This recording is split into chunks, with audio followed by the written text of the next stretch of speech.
Hello, my name's Emma. I'm a 30-year-old woman, and today I want to share my story with you. I managed to get the best kind of revenge on my mother-in-law without even having to do anything. Let me start by giving you a little information about me. I grew up in a middle-income family. I never struggled, but I also mostly only ever got what I needed, which is fine. I have no complaints about it. But I did grow up in the part of town that was filled with people who struggled to just get through one day. I saw a lot of crime committed out of desperation, and I wanted nothing more than to help those in need. I could only do so much without having any experience or backing. But when I graduated high school, I knew without even having to think about it what career I wanted to go into: social work. Jake, my husband, and I met during our junior year of college. I was studying social work and he was majoring in business. We first met at a campus volunteer event where we both signed up to help clean up a local park. I remember noticing his bright smile and the way he made everyone around him laugh. He had this easygoing charm that drew people in, and I was no exception. After the event, we started hanging out more and more, grabbing coffee between classes and studying together in the library. It wasn't long before we were officially dating. Jake was always so supportive of my dreams. He loved hearing about my classes and the work I was doing with local shelters. He would come with me to volunteer events and even help me organize a fundraiser for a women's shelter. He made me feel like what I was doing mattered. After graduation, Jake and I both found jobs in the city and moved into a small apartment together. It was a cozy place, and we loved making it our own. Since we had already been dating for 2 years at this point, we decided that it was time for us to introduce each other to our families. My family absolutely loved Jake, but I can't exactly say the same thing for Jake's family. I remember the first time we met. Jake took me to his parents' house for dinner. I was nervous and wanted to make a good impression. But as soon as I walked in, Margaret gave me this cold, disapproving look. From the moment Jake introduced me to his family, I could tell she didn't like me. During the dinner, she asked a lot of questions about my family and my background. It felt more like an interrogation than a conversation. "Thank you for having me over for dinner. Your home is beautiful." "Thank you. We take pride in our home. So, Emma, where are you from?" "I'm from a small town a few hours away. I moved here for college." "Of course. Jake talks about you a lot. It's the only reason I even agreed to have you over for dinner." "I hope he's only told you all good things." "We'll see. Have a seat. Dinner is ready." "This looks wonderful. Did you cook all this yourself?" "Yes, I did. Cooking is a skill every woman should have. Does your mother cook?" "Yes, she does. She's a great cook, although she's often too busy to cook because of her job. So Dad does most of the cooking." "Interesting. Tell me about your family, Emma." "Well, my dad is a teacher and my mom is a nurse. I have one younger brother and he's just entered high school." "A teacher and a nurse, you say? That's quite different from our family. Jake's father over here is a businessman, you know." "Yes, Jake told me a lot about the family business. I will admit that it's a very fascinating job." "It really is, but only when the profits come rolling in." "Yeah, otherwise it's all just a bunch of boring meetings and data collection." "But it has allowed us to have high standards in our family." "Jake's always been used to a certain lifestyle, and I hope you understand how important it is for those standards to be kept." "I understand. I'll do my best to make him happy." "Geez, Mom, you're making us sound like stuck-up brats. Emma doesn't have to do anything for us at all." "You say that now, but when you finally take over your father's company, you'll understand what it's like to be under the public spotlight. You have to act and look a certain way, or else people will start judging you." "So? Do you think that Emma should change herself just because you need to look good?" I know that your generation doesn't like to think too highly about things like public appearance and etiquette, but the world runs on those things. Oh, that's a load of nonsense. Nobody cares about appearances anymore. As long as she has a good head on her shoulders, Emma will be fine. Okay, you two just want to make me look like a monster, but this conversation is not about that. Tell me, Emma, what did you study in college? I'm a social worker. Social work? That's not a very lucrative field, is it? It's not about the money for me. I want to help people. That's really nice of you. I don't know about that. I just grew up watching a lot of people around me suffering, and I wanted to be able to make things better for them. That's noble. But you should also think about financial stability. Jake's always been used to a comfortable life. Yeah, you've been mentioning it, but I'm not going to be entirely responsible for his finances in the same way that he won't be for mine. We'll see how that works out. Do you plan to have children? Yes, someday. We've talked about it. Well, it's important for a family to have children, especially in our family. You need to know that continuing the family line is crucial. I understand. We'll definitely consider that in our future plans. You'll need to be prepared. Raising children is a lot of work and requires a stable home. Yes, I'm aware. I think we'll make great parents when the time comes. I hope so. Our family has a reputation to uphold. Mom, you keep mentioning that. That's enough. She needs to know what she's getting herself into if she plans on staying with you. I don't think she's going to leave me at all, and she'll be careful of anything she needs to be. Go easy on her. This is supposed to be a dinner where you get to spend time with her, not an interview. Well, excuse me for wanting to make sure that my son has found himself a good person and not some gold digger. You know how the world works nowadays. Women have no shame in openly admitting that they're only with their men for the money. Well, Emma is nothing like that. I know that much for sure. Now, can we just eat our food in peace? I was a bit disappointed that Margaret disliked me immediately, but Jake sheepishly admitted that his mother was very hard to please. The reaction I got was as good as it was going to get. Jake and I barely met his mother after that, but every time we did meet her for a family dinner or event, she would make snide remarks at me about the tiniest of things that I did or said. I always let them slide off and never confronted her about them. I guess that only gave her more of an incentive to continue with her ways. After dating for a total of 4 years, Jake and I decided to get married. We didn't have a big fancy wedding, and that really annoyed Margaret, who had apparently been looking forward to a big show of wealth. Jake and I wanted to have a simple wedding, and that only made Margaret dislike me more because she thought that I was influencing Jake in the wrong way. After Jake and I got married, things didn't get any better. Margaret was always criticizing me. She would come over unannounced and rearrange our furniture or tell me how to cook meals the right way. When Jake wasn't around, she'd make snide remarks about my job, saying I should be doing something more respectable given their family status. 2 years after we got married, we decided to adopt a child. We both felt a strong desire to provide a loving home for a child in need. It was one of the best decisions we ever made. While Jake's father, Keith, was happy for us, Margaret was furious. She said we were making a huge mistake and that it would ruin the family's reputation. She even tried to convince Jake to change his mind. But Jake stood by me and we went through with the adoption. We adopted a boy from the orphanage in our town. His name is Alex, and he was 4 years old when we adopted him. Not only had we fallen in love with him when we first met him, but we also only wanted to adopt grown-up children instead of newborns because we didn't think we had the time to take care of babies. Anyway, our son Alex brought so much joy into our lives, but Margaret never accepted him.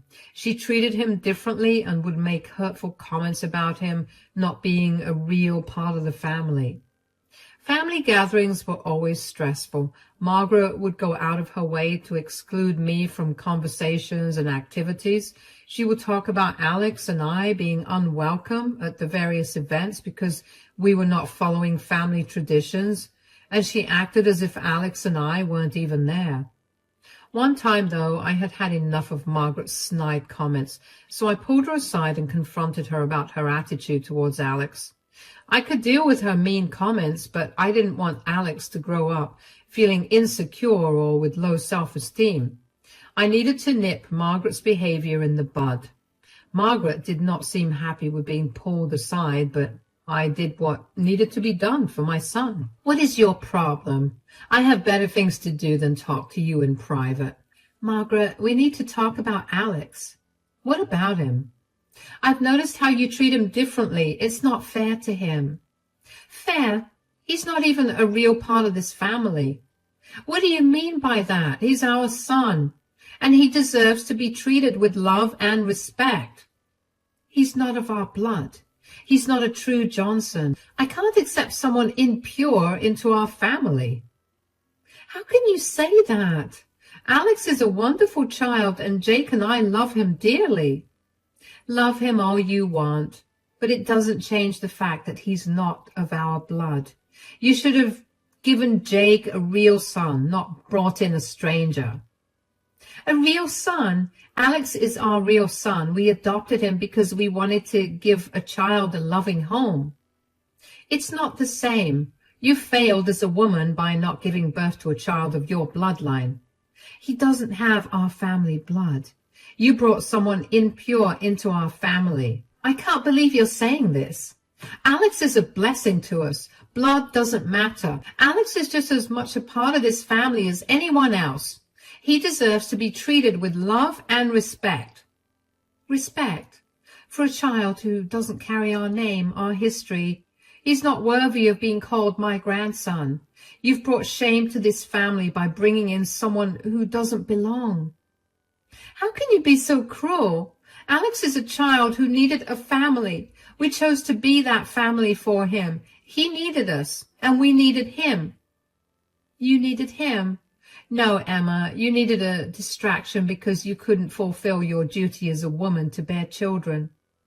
That's not true at all. Jake and I made this decision together. We believe in giving love to those who need it. A real woman would have tried harder to have her own children instead of taking the easy way out. Adopting Alex was not the easy way out. It was a decision made out of love and compassion. We are giving him a family and a future. But not a future with our family's legacy. He's a burden, not a blessing. You should have thought about what this means to us, for our family name. You've ruined everything. Margaret, family isn't about names or blood. It's about love, care, and support. Alex is our son in every way that matters. He'll never be my grandson. He's not one of us, and he never will be. I'm sorry you feel that way, but we're not going to let your narrow-mindedness affect our family. We love Alex, and that's all that matters. You've made your choice, Emma, but don't expect me to accept it. You've brought someone unworthy into this family, and I'll never forgive you for that. Then that's your loss. You're missing out on knowing a wonderful, loving child. We will always stand by Alex, and nothing you say will change that. Do what you want, but don't come crying to me when you realize the mistake you've made. The only mistake here is your refusal to open your heart. We'll be just fine without your approval. Alex is our son, and we love him completely. I've said all I need to say. Don't expect anything from me. I don't. I just wanted you to know that Alex is a part of our family, whether you like it or not, and he's here to stay. After that heated conversation with Margaret, things didn't get better. In fact, they got worse. Margaret continued to treat Alex like an outsider. She refused to acknowledge him as her grandson, making every family gathering tense and uncomfortable. Whenever we visited, she would barely look at Alex, and when she did, it was with a cold, disapproving stare. It broke my heart to see my son treated this way. Jake and I tried to talk to her again, but she was stubborn and unyielding. She refused to see Alex as part of the family. It became clear that no amount of reasoning would change her mind. She was set in her ways and her prejudice ran deep. We decided to go low contact with Margaret for the sake of our sanity and Alex's well-being.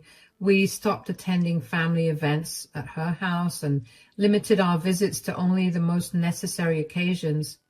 It wasn't easy, but it was the best decision for our family. Alex deserved to grow up in a loving and supportive environment, free from Margaret's toxic behavior. The only person who ever apologized for Margaret's behavior was Jake's father, Keith. I remember the first time he came over to our place by himself, a few weeks after we adopted Alex, and after Margaret had made it clear that she did not approve of him. Keith looked really distressed when he came over, so I invited him into our house and asked him what was wrong. "Hi, Keith. Come on in." "Thank you, Emma." "Is everything okay? You seem upset." "I've just had a lot on my mind recently. I tried to deal with it, but my conscience wouldn't let me keep quiet." "What do you mean? Is everything okay, or should I be worried right now?" "Oh, God, no. I don't want you to be any more worried than you already are. I'm here to talk about Margaret. I'm sorry about her behavior, not only my words, Alex, but also towards you in general." "It's okay, Keith. You don't have to apologize for her." "I know, but I can't stand seeing how she treats you, Alex and Jake." "Well, the woman absolutely hates my guts. I just wish that Alex and Jake weren't caught up in the middle of it all. But that does not mean that I'm going to leave them or let the things she says or does go." "Good. I really like that attitude. What I also wanted to tell you was that I just want you to know that her words don't reflect how I feel." "Thank you for saying that, although I feel like it's pretty clear that's the case considering only you came to apologize." "Margaret would rather watch civilization fall to ruins than admit to making a mistake. But I want you to know that I love Alex. He's part of our family, no matter what Margaret thinks or says." "That means a lot to us, Keith. Thank you for accepting him."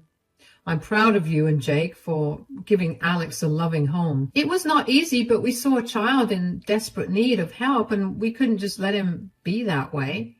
But all the struggles we faced to get him into our family are worth it because he truly lights up our life." I know that she makes a big deal about it, not producing any biological children, but Jake and I both feel that it'd be really cruel to bring another child into the world when there are already enough children struggling without families. "You have no idea how proud I am to call you two a part of my family. You've done something amazing by adopting him. I just wish Margaret could see things this way." "Maybe one day she'll come around." "I hope so, but considering how long I've known her, the chances of that happening are close to zero." "I don't think that will matter anyway. Jake and I have been discussing keeping low contact with Margaret." "Please don't include me in that. I really want to be able to spend time with my only grandson. Lord knows how long I'll get to live. I know that I definitely want to spoil that child senseless before I go." "Don't talk like you're an 80-year-old man. But we'll make sure that you remain included in Alex's life. I'm sure he'd be beyond happy to have you as a grandfather." Keith really did mean every word that he said to me that day. He loved and treated Alex like he was his grandson and never once made Alex feel like he wasn't a part of his family. Keith would also often call or visit us. He spent a lot of time with Alex and showed him the love and acceptance that Margaret refused to give. Over the years, Keith became a constant source of support for our family. He attended Alex's school events, celebrating his birthdays with us, and was always there when we needed him. His love and kindness helped to fill the void left by Margaret's rejection. Margaret knew that Keith was very involved in Alex's life and chose to blame me for brainwashing her husband. She hated Alex and me even more, something which I didn't think was even possible. Despite the challenges with Margaret, our family thrived. Alex grew up in a home filled with love and laughter. Jake and I focused on creating happy memories and supporting each other through the ups and downs. We built a strong, united family, and nothing Margaret did could take that away from us. As the years went by, we celebrated many milestones together. Alex did well in school and made many friends. Jake and I continued to support each other, and our bond grew stronger with each passing year. We created our own traditions and surrounded ourselves with people who loved and accepted us for who we were. Then our 10th anniversary approached. It was a significant milestone, and we wanted to celebrate it in a special way. We planned a big party since we didn't really have a big wedding. We very reluctantly invited Margaret, only because we figured that since it was a huge event, we wouldn't have had to deal with her that much. Well, we should have not invited her after all. From the moment she arrived, Margaret was making snide remarks. She walked around commenting loudly on how everything was not quite up to her standards. She criticized the decorations, saying they looked cheap, and complained about the food, claiming it wasn't gourmet enough for such an important occasion. Throughout the evening, she kept making passive-aggressive comments about me and Alex. When she thought I wasn't listening, I heard her telling one of Jake's cousins that adopting Alex was a mistake and that he could never be a real part of the family. It hurt so much to hear her talk about my son that way, but I tried to focus on the celebration. The worst part of the night came when it was time for speeches. Margaret insisted on giving a speech, saying she had a special surprise for us. Jake and I didn't want to cause a scene, so we reluctantly agreed.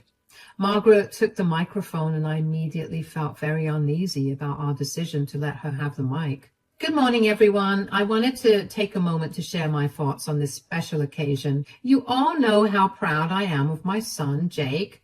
He has always been a remarkable man, deserving of the best in life. When Jake first introduced us to Emma, I had high hopes. I thought she would bring great things to our family, but unfortunately, she has fallen short of my expectations.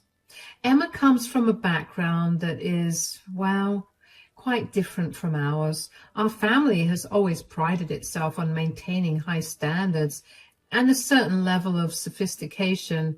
I had hoped Jake would marry someone who truly understands our family's legacy.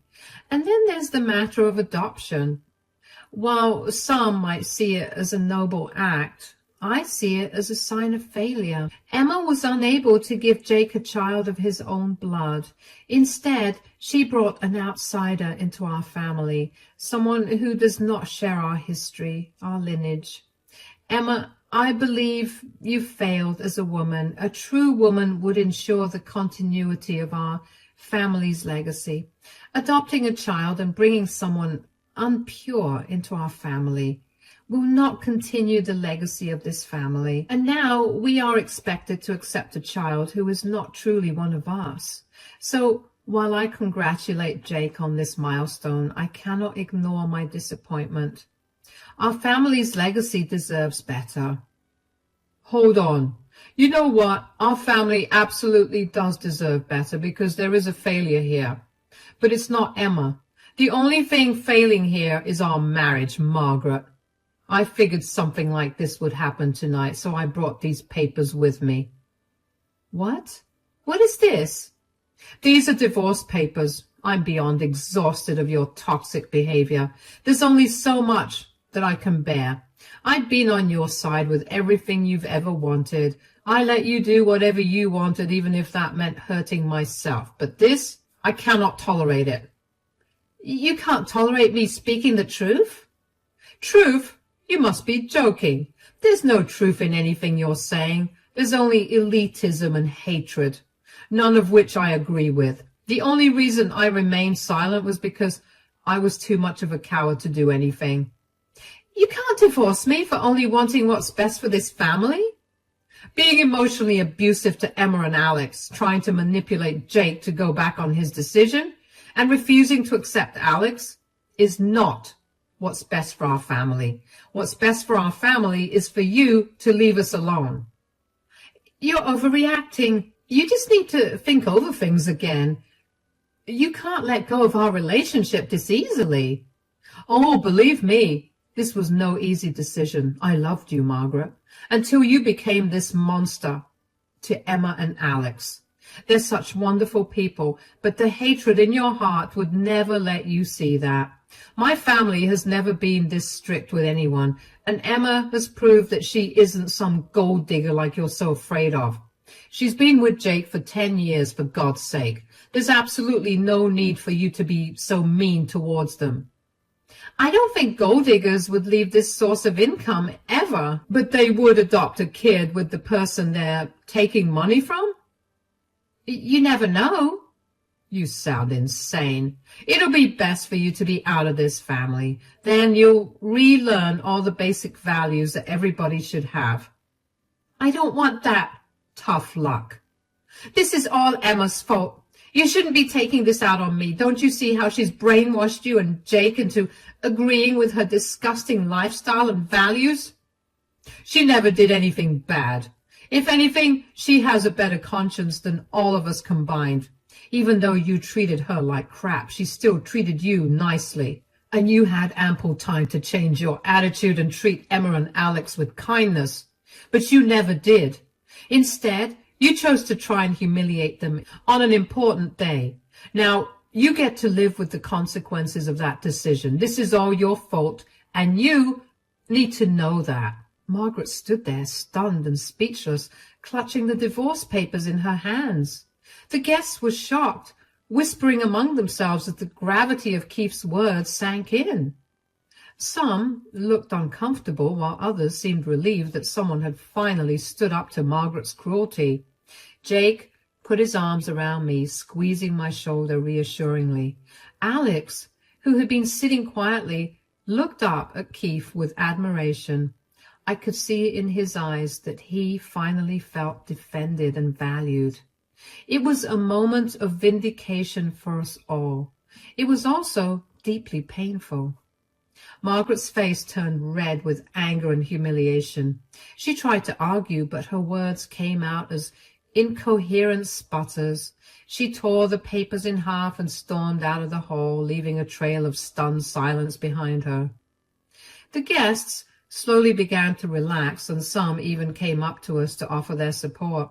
It felt like a weight had been lifted from our shoulders. In the months that followed, the divorce was finalized. Margaret refused to accept the divorce at first, but Keith was resolute. The legal proceedings were swift, and Margaret's behavior during the trial only cemented the fact that his decision to leave her was the right one. She fought hard to keep her status and wealth, but only got a little in the settlement. The judge saw through her manipulative tactics and awarded her only a small portion of the assets that was just enough to get by. But it was a far cry from the comfortable life she was used to. Margaret, having never worked a day in her life and having relied solely on Keith's income, found herself struggling financially. Without Keith's support and without the approval of most of her social circle, who were appalled by her behavior, Margaret found herself increasingly isolated. She moved into a small apartment and had to make do with a modest lifestyle. She reached out to Jake a few times, but he remained firm in his decision to keep our contact with her limited. He was done allowing her toxicity to affect our family. Meanwhile, our lives improved dramatically. Without the constant stress and tension of dealing with Margaret, our home became a haven of peace and love.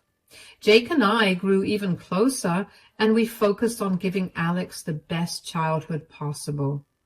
Alex thrived in a positive environment, excelling in school and forming strong friendships. Keith remained a steady presence in our lives. Visiting often and spending quality time with Alex, he was always there to support us, and his love and kindness helped heal the wounds Margaret had inflicted. Our family gatherings were filled with joy and laughter, and we created many happy memories together. The anniversary celebration, despite Margaret's attempt to ruin it, became a turning point for our family. It marked the beginning of a new chapter, one filled with hope, love, and unity. Margaret's absence, though initially painful, ultimately brought us closer together and allowed us to truly appreciate the strength and resilience of our family. Looking back, I'm grateful for the courage Keith showed that night. His decision to stand up to Margaret and to prioritize the well-being of our family made all the difference. We learned that family is not just about blood, but about the love and support we give to one another. And in fact, we found our true strength and happiness.